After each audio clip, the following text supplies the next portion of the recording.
when the weather gets very stormy and you're like, oh crap, what am I doing? I'm an idiot. I can't believe I thought I could do this, blah, blah, blah. Just the ability to notice that you're there and just redirect your focus to the basic things you know you need to do. Right. And it's that skill right there. Yeah. Is what gets my students through the exam and to pass it. But also that is the one that I cling to for life. Hi guys. Welcome to Response Able with Professor Nikki James. I mean, louder is better in my opinion. I think so. Because then we can yell. We can yell. I feel like I have a fake loud voice. Because if I actually screamed right now, I would be super loud.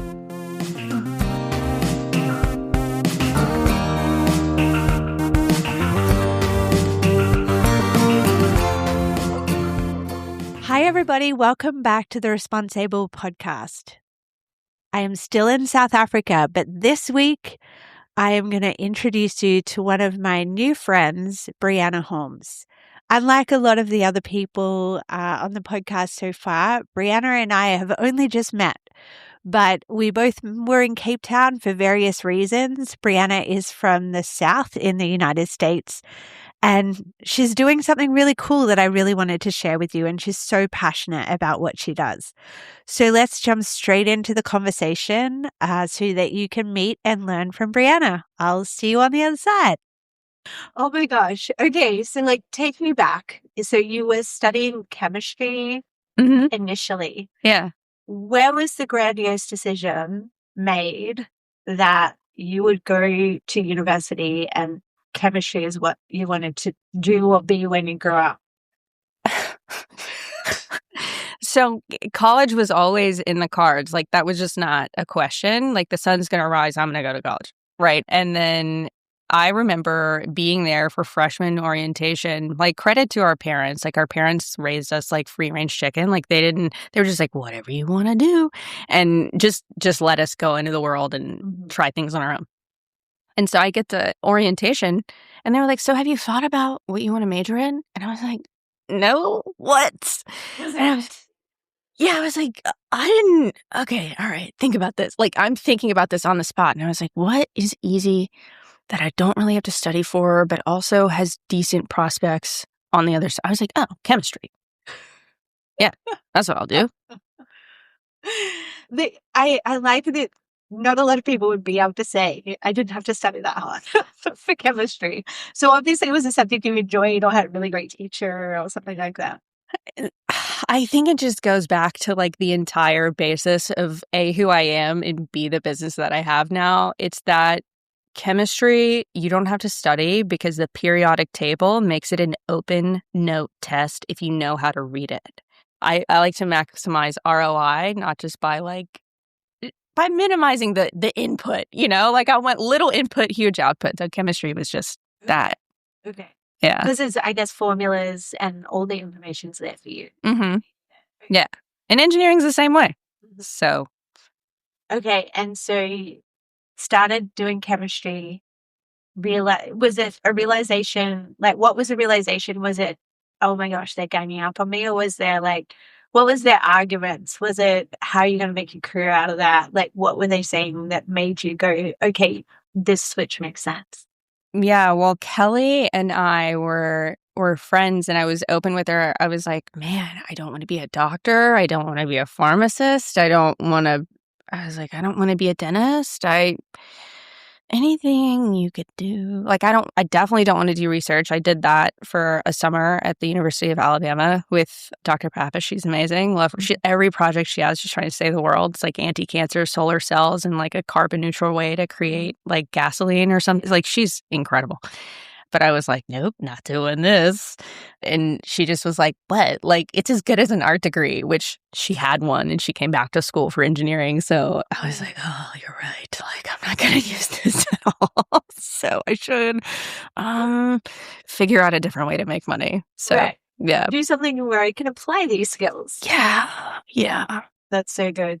Well, anyway, we kind of just jumped right in the middle. Yeah, we did. Brianna, welcome. Thank you. So fun to have you here. This is a quite crazy story, guys. we both live in the US. We've met in South Africa, in Cape Town, and under very random circumstances, which I'm sure will come out over the podcast. But we're going to leave that a little bit like elusive for now and just say welcome. And it would be really great if you could just like introduce yourself. Who are you? How did you end up here? Whatever comes to mind. Okay, perfect. So my name is Bree. How I ended up here, meaning like having my own business and that sort of thing. How have you ended up where you are today? Yeah, that's probably the best. Oh man. So how I ended up where I am today is I have always had a knack for taking the complicated and making it super simple, especially for people who are more nervous, and having them apply that. So now I teach engineers, especially people, I kind of specialize in people who've failed multiple times for the FE. I teach them how to actually pass, which is just an extension of what I did all throughout my college career. I tutored for 4 different schools within college. It was chemistry, of course, physics, electrical engineering, and the writing school. And before that, I rode horses, and I taught little kids how to ride too, which they're usually kind of scared because horses are gigantic. But again, I just have been building people's confidence and showing them that it's easy and that they can do it for like ever. So that's how I ended up here. Which is really, really awesome. And I think a lot, like, everybody needs more confidence and everybody needs people in their corner encouraging them. So that's really awesome. So we kind of jumped into the middle of the story talking about like starting out in undergrad in chemistry and then switching to engineering. And now you run your own business, basically helping people kind of increase their confidence and be able to take these exams they need to have a successful career, which is super important because some people are really smart, but they're just really bad test takers. My hand is in the air right now, guys. Yeah. Literally waiting around. How did you get from like studying engineering, like you graduated, did you go into the field for a while? And then what made you pivot into running your own business? Yeah. So when I first graduated, I actually was teaching people how to pass the exam because my entire graduating class was forced to take the FE or we weren't allowed to graduate. So we all took it. And I will never forget the Wednesday morning we all got our results back. And it was me, the kid who didn't do homework, didn't go to class, like didn't really know what was going on. I passed, and then like 2 4.0 kids passed, and everyone else failed. And it blew my mind because I was like, Clovis, Tyler, like all of the Andrew, all these other kids are way smarter. They have they know what they're doing. I'm just skating through on logic and math, all right? But these guys like viscerally understand what electrical engineering is.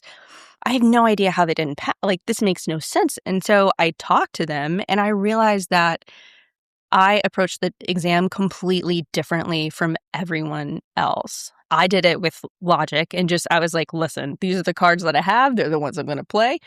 And everyone else treated it as if it was like a final exam and like a referendum on like who they are as engineers. And like, if I can't remember how to blah, blah, blah. And like, so that's what I did when I first graduated. And at some point I was like, oh, I feel a little guilty. Like I should grow up and get a big girl job with health insurance, And so I did that. I worked at a tech firm for a little bit. And then I always knew I would end up having my own business. And there was a mentor of mine who was like, listen, if you get a job in sales, you will learn everything you need to know about business. And so I got a job and I was a sales engineer for a few years in the food manufacturing industry. So I would sell, design, and project manage like 5, 6, 7, 8-figure construction projects for the food industry. And how I came back to tutoring, or it's not even really tutoring, it's more like coaching. How I came back to that was just that I was closing big deals, but I remembered that, when I first graduated, there was a woman named Grace, and she found me and she was like, hey, so I just signed an apartment lease across the country, and I told this job that I had my license, but I don't. And I have one more attempt for the year. So if I don't pass this, I'm on the hook for an apartment lease in a city I don't live in and without a job. Yeah. I need to pass. It's like, okay. No All right. pressure. All right, I got you. And so, I got her. We spent like 48 hours, not a weekend, but over a few weeks. We spent 48 hours together. And when she told me she passed, I was so excited that I opened the door so hard, I ripped it off of its hinges. Oh my gosh, that's amazing. Yeah, and so like closing gigantic deals has never given me that sense of like happiness and excitement and fulfillment, but helping someone like Grace all day, every day. So like, I was like, what do I want out of life? I want to feel like that. Right. So that's how I came back. That's amazing. And you learn all of those skills of how to sell, how to build a business, how to price things and all that from the sales. Yeah. Yeah, that's Yeah. so good. Yeah. What do you think was some of the key things that you learned in sales that you're now applying to building your own thing? That's a really good question. So contractors kind of have a rep, right? Everyone's got a story. Oh, this contractor ran away with my down payment and blah, blah, blah. Or they half built it and we've been in a lawsuit for 18 years. Like, so the thing I learned to say and follow through with was, we will not leave until you're happy.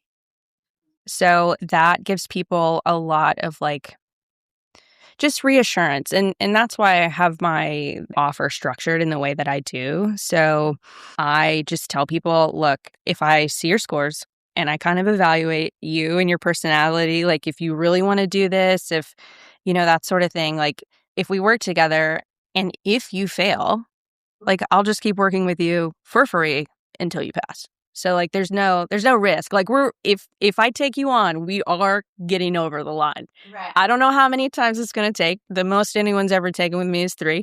Everyone's usually done on 1, but the most is 3. And yeah. So that's what I've taken. So the follow through of getting things done. Yeah. Because a lot of people, you're right. A lot of people have stories. I have a friend who's been on the podcast before. I'm not going to add her name, but she has been renovating her home. And I think it was meant to take 3 months and it took like 9. And she was still living in her home. And it was like just this level of stress. And so, yeah, that's a really important lesson, right? And it's a really good like human character skill, right? Follow through. I said I was going to help you, and provided you show up and meet your end of the deal, I will keep working with you and get you over the line. Yeah, absolutely. And my guarantee is a little different than all the other ones in the industry. So here are my requirements. You need to show up when you say you're going to show up. You need to take the exam when you say you're going to take it. And you need to do your own homework. That's it. If you can do those things, we're good. No, that's so good. So chemistry, engineering, working in the field for a while, working in sales, jumping into your own business, all in what period of time?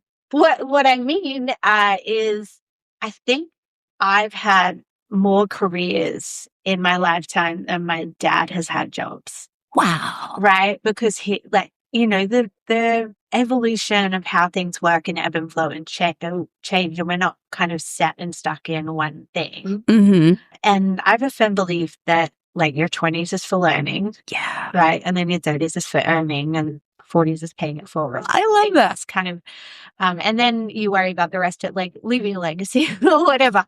But I love that you did so many different things and picked up skills and things like that. So just like, how long was that phase for you? Because I feel like students often come out of university and think it's going to take forever. But it sounds like that will happen quite quickly. Yeah. So I graduated 5 years ago. And yeah, it doesn't take forever. It is a winding road. Like this is where I started, and I did a bunch of stuff in the middle and came back. I feel like I came back home to what I was supposed to do. But yeah, it's not one and done, and it's not a straight shot, but it also isn't an eternity either. And I think the lesson here is the same that I teach my students. It applies for both exams and and for just life in general, especially for like starting a business and that sort of thing. But it's just that, like, listen, you gotta play the cards that you're dealt. There is no certainty ever. The things we are certain of are death and taxes. Everything else is just a probability game. Yeah. You're not ever going to feel certain about anything. I don't care if it's an integral on an exam or the next job you should take or what you're doing in your business. It's you just gotta pull the trigger. Mm-hmm. So, do you have any idea where that mindset came from? Because that is quite unique, I would say, right now. I think it's the mindset we need because everything is crazy and uncertain, right? But then we have some people going, oh my gosh, it's more uncertain than it's ever been ever, and we're all going to freak out. And how do we handle this? Whereas you seem to be going, this is just how things are, and we've got to make it work. Yeah, I really think it came. So I grew up riding horses and in ballet. And I think the horses really shaped me mentally because I think it really changes the psychology of like a 50-pound, I don't know how much children weigh, but like a small 6-year-old girl controlling an 800-pound animal. And I think, honestly, that was probably some of the best business training I've ever gotten, right? Because I was managing another being since I was 6. And so when you're going so fast, I did show jumping or the hunter jumper thing. And when you're going so fast, you don't really have the opportunity to hem and haw. Like, you've got to make a decision. Like, you're either leaving long or leaving short to a jump. And you don't have time to second guess. If you second guess, it gets super ugly. You just have to decide. So I was, for 10 years, was just like pulling first or shooting first and asking questions later. So I think that's probably where that came from. Right. And I guess that builds up your resilience to that because you, obviously, there's probably sometimes where you ain't a little bit of jet. But, oh, gosh. So many. But you probably succeeded much more than you failed. So, our body remembers, oh, wow, okay, there's some odds to this. I just got to do it. Mm-hmm. There's no right answer. Yeah. Maybe I'll eat it, but it's highly likely it's going to be okay. Yeah. Yeah. And I've had my share of really nasty falls. I've broken my spine twice. Oh, God. With horses. But I mean, unless you're going to the emergency room, you get back on. Yeah. And I think that was a really useful lesson as a kid because, you can take a punch in the face from negative comments and hate and anything that's just tough, right? But you just get back up. Yeah. So. No, that's so good. I love it. And it's obviously that mindset mentality has really helped you grow the business and do everything that you've done. If you could give me a little pro-con list of starting a business, pros and cons. Oh, man. So you're no longer allowed to hide. So I would say it's a pro and a con. Well, this is the center of the Venn diagram. You know what? That's really cool. It could be both. So you can tell me if it leans one way or the other. How about that? Okay. So the main thing that comes to mind is just that your limitations, your fears, where you need to grow as a person, there's zero hiding from that. Because especially in the beginning, or the way I'm doing it, it's just you.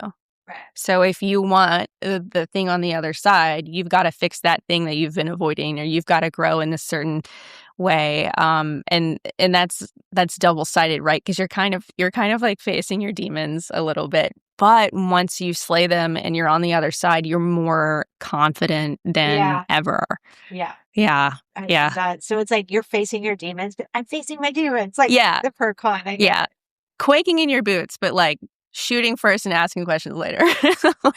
And overcoming things, right? And probably in a much shorter term than you would if you could hide behind a manager or a boss. Yeah. That's really cool. Any others that come to mind? I would say a pro, and here's another reason I decided to go back to my own thing is Ray Dalio, I think, is who came up with this, but he says your 20s are in your 20s, you think it's about the destination. It's not about the climb. In your 20s, you think it's about the destination. In your 30s, you understand that it's the journey. But in your 40s, you understand it's who you journey with. And so when you do your,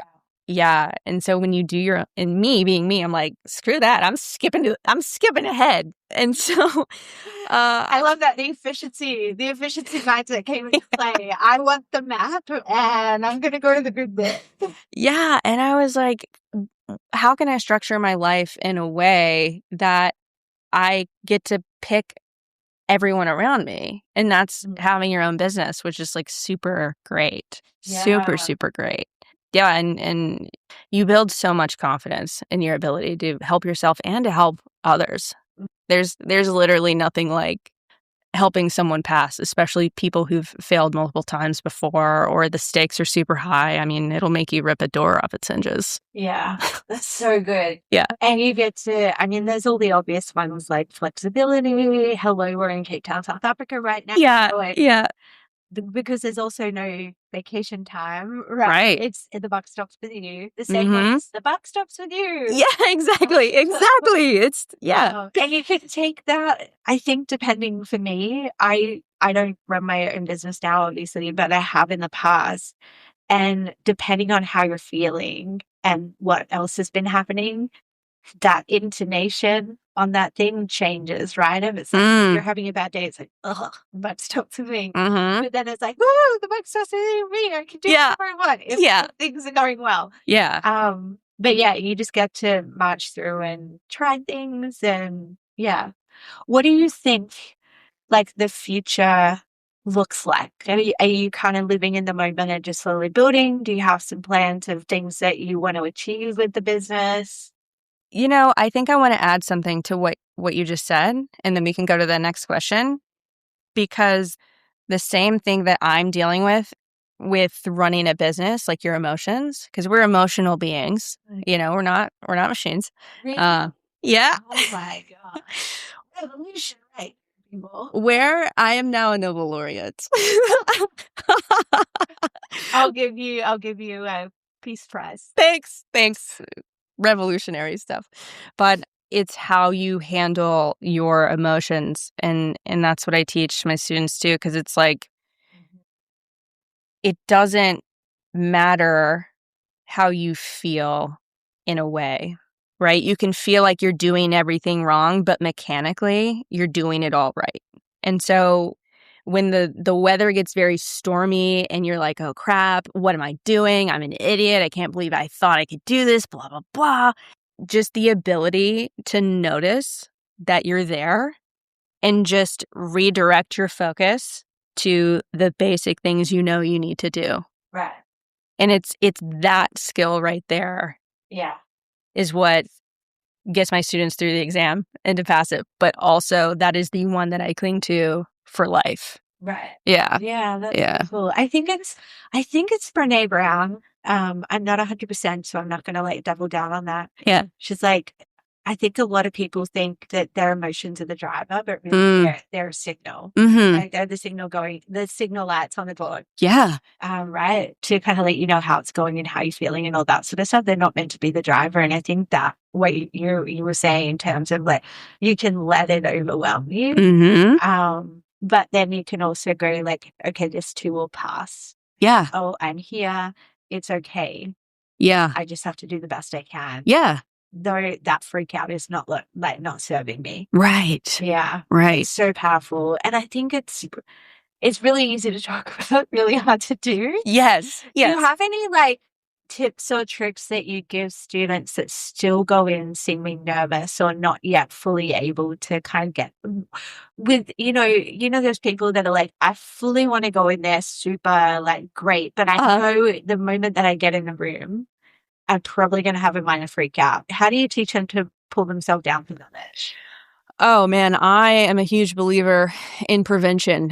What's that phrase? An ounce of prevention. Gosh, I'm so American. An ounce of prevention is worth more than a pound of the cure. And so, you know, for my people who haven't been to the testing facility yet, I'm like, listen, you are going to go there twice before you test. You're going to walk up to the door and you're going to put your hand on the door, because on test day, you don't need to be thinking, oh crap, like where is it? I've never been here. Is this a turn lane? Oh crap, that's oncoming traffic. Oh my gosh, I'm kind of a little, like where's the elevator? No, we're not doing that. Right. We're, nope. And then the other thing too, the thing that makes the biggest difference as far as like anxiety goes for everybody is that I teach them to box breathe, which is you inhale for 4, you hold for 4, you exhale for 8. And literally, as soon as you feel that uptick in your heartbeat, I don't care if it's while you're in the shower or if it's on question 10. Whenever that happens, boom, box breathe. Mm-hmm. Yeah. Yeah. So those are the big ones. Yeah. So preparation, if you know you're going to be nervous, like doing the beginning part. Mm-hmm. I think I automatically do that. I don't know. I think this is a really random story, but I will always go when I go to get my new visa. I always have to go to a US embassy. Yeah. And I am not that I'm nervous. I'm not doing anything that's going to make them kick me out.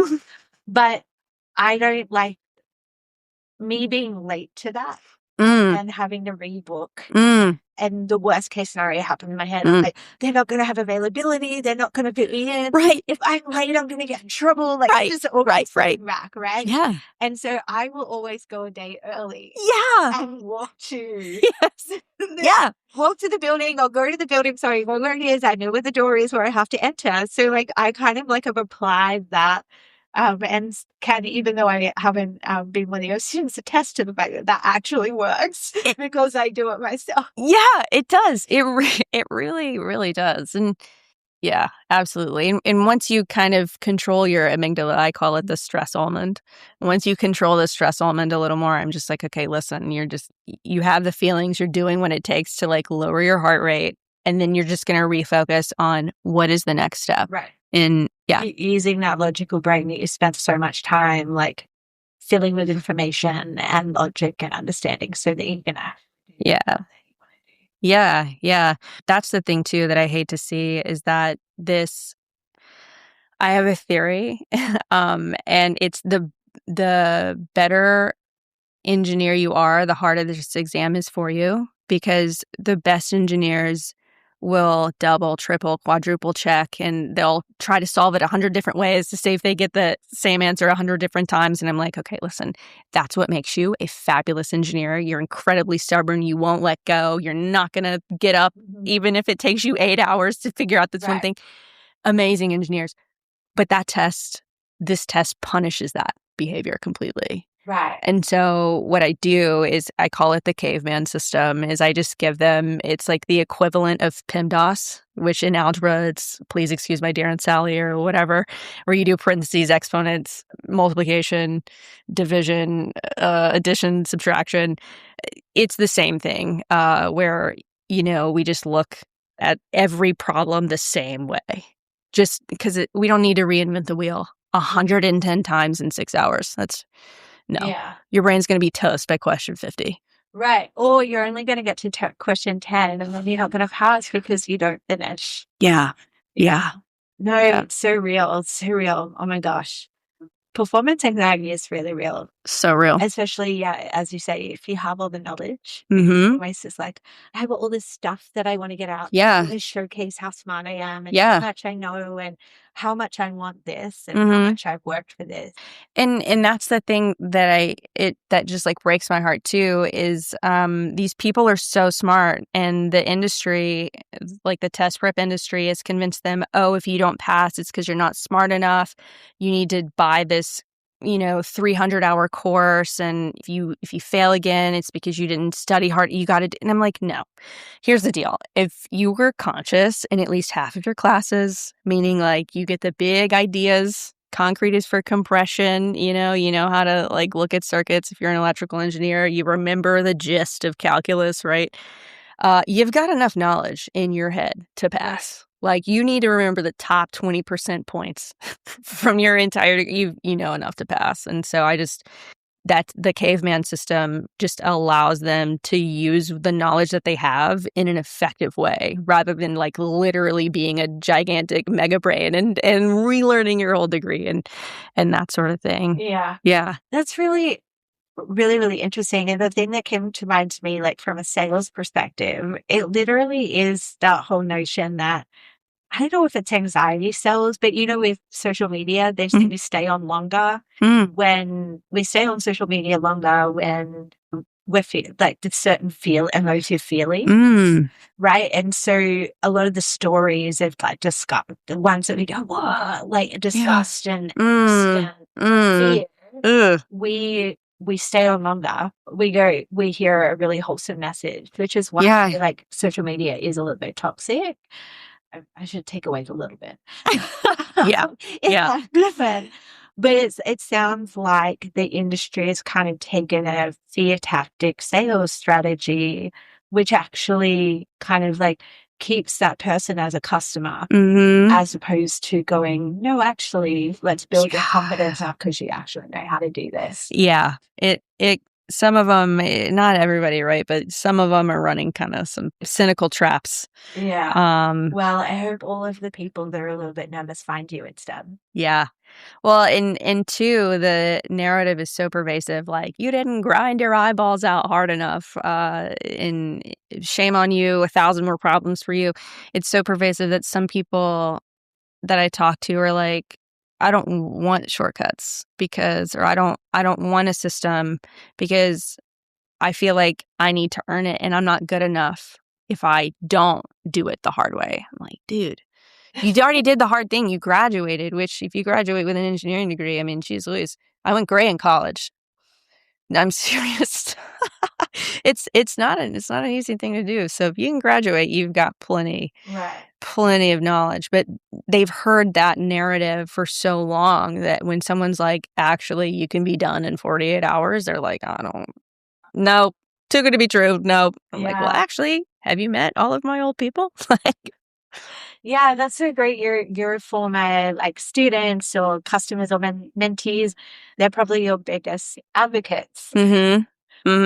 Yeah, which is really cool. I love that. And I'm sure you hear their stories. Like for me with my students, I love hearing where they are and what they're doing and what show they have. Yeah. And how they're enjoying life. And they'll be like, oh, I'm not even doing that anymore. I'm doing some random crazy thing. That's awesome. I just remember, I mean, I've been teaching for a while. I started out in adjunct. I actually started out working as like professional staff in student services at the university in Australia. And some of the students, I worked with a lot of students there, and it was always really fascinating to me because you really couldn't pick it. I just remember I had a couple of students. So one of them was a law student, and he was adamant that he was just going to be a lawyer for the rest of his life. He was very intelligent, but he was just like a one-track mind. And you were like, he seemed legit in his one-track mindedness, and I was like, okay. He's going to be a lawyer. I'm going to start seeing him on like, the high court and all this stuff.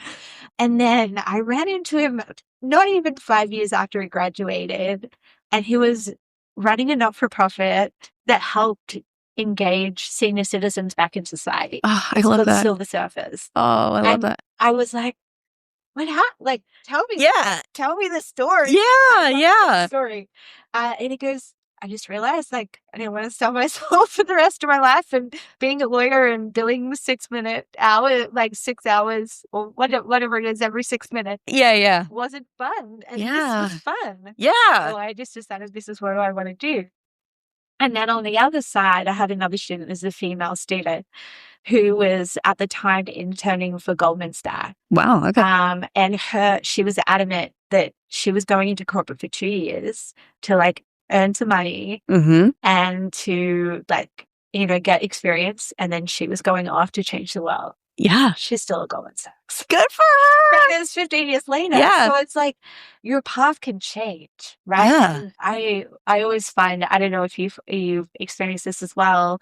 My students say that they don't understand their purpose because it's not clear. Your purpose really is just like a fuzzy feeling that you're moving towards. Like you were saying, this is fun. I get so much joy from this. Yeah. And you keep following that feeling that you want to have and that what you want to be. And as long as you do that, I think it kind of works out for you.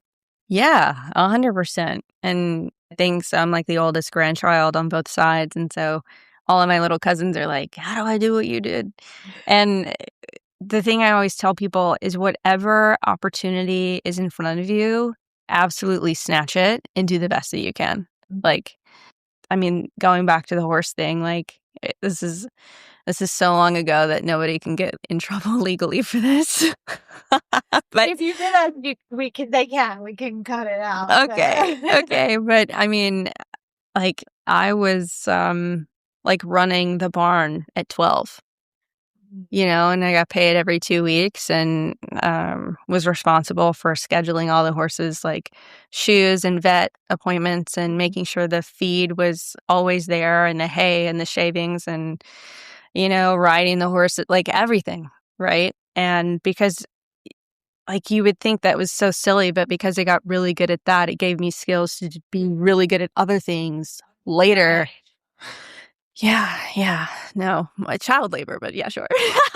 I no regrets. If I could go back, I'd do it at 8.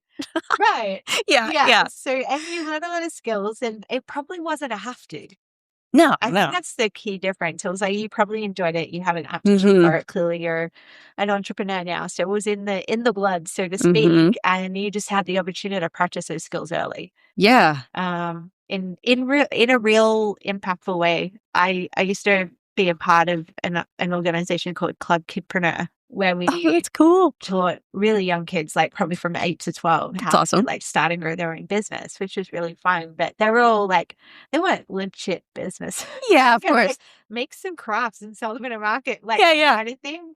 But you were literally doing it, which is amazing. And I think I'm not advocating for child labor at all. That's a great disclaimer.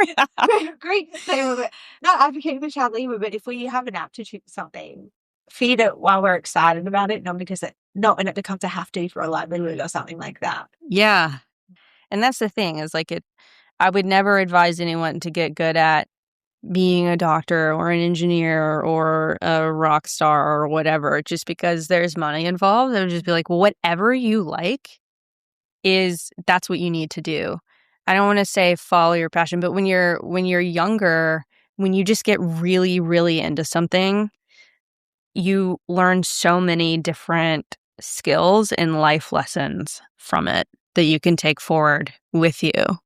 So my question was going to be, your parting thoughts of wisdom, but you just nailed it. You just read my mind.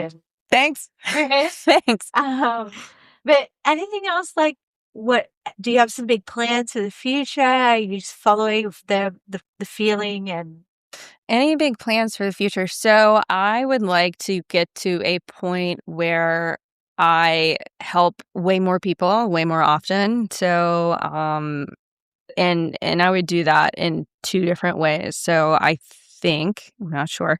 I think I would like to start teaching groups. So the ultimate goal would be going around to different engineering schools and just, giving a talk for a day or 2 to the engineering students. Like, hey, your professors have done an amazing job at training you to be an engineer. This is the first multiple choice test you have ever seen in 4 years. Right, and this is how you do it. You completely don't even know how to play the test game ever because you haven't done this since the ACT or the SATs or whatever. Like, you have all of the knowledge that you need, but let me show you how to play the cards in order to pass. Right. Because if I could talk to those kids, I wouldn't have to, and I don't want to say have to, but I could save some people from being that person that's taken it 4, 5, 6, 7, 8 times because, I mean, it really weighs on their sense of self. And they're like, oh my gosh, like, I'm an engineer. How can I not pass this stupid test? Like, and it's like, no, like you can. You just like play the cards this way, not the way you've been doing it. Yeah. There's a little bit of a tweak here that we need to make. Yeah. Yeah. Yeah. And it really is showing up as yourself, right? And trusting in who you are and the knowledge that you have already injected into your brain in the 4 years that you've been at college. Yeah. And doing the best you can in the moment to manage, which really does, in a way, mimic life in a really weird way because it's a multiple choice test. Exactly. Yeah. So, yeah, I've never thought of it that way before, but you're so right. But yeah, that's so amazing. I'm so excited to see how it goes. I'm Thanks. so glad that we met. Yeah, me in too. this crazy random way in Cape Town, South Africa. I'm sure it'll be the first of many gatherings. Yes. And thank you so much for sharing your story and sharing your wisdom with us. Thank you. Thank you. Thanks for having me. Bye. I really hope you enjoyed that conversation and learning a bit more about Brianna and what she does. As you all know, I am a teacher and I love my students and I love when they hit milestones and achieve successes. And I get so excited about it. And one of the things I love about Bri is she is exactly the same way. She gets so pumped when her students win and when the people that she is working with win. And I think that is phenomenal. So I love what you do, Brianna. Thanks so much for sharing your positivity and what you're building and working on. If anybody is having to take the FEE exam, I personally am not an engineer, so I have no idea about that. But Brianna's website is feemadeeasy.com. So feel free to reach out to her and I will put that link in the notes for this week's episode. Thanks everybody for listening and I will see you next week.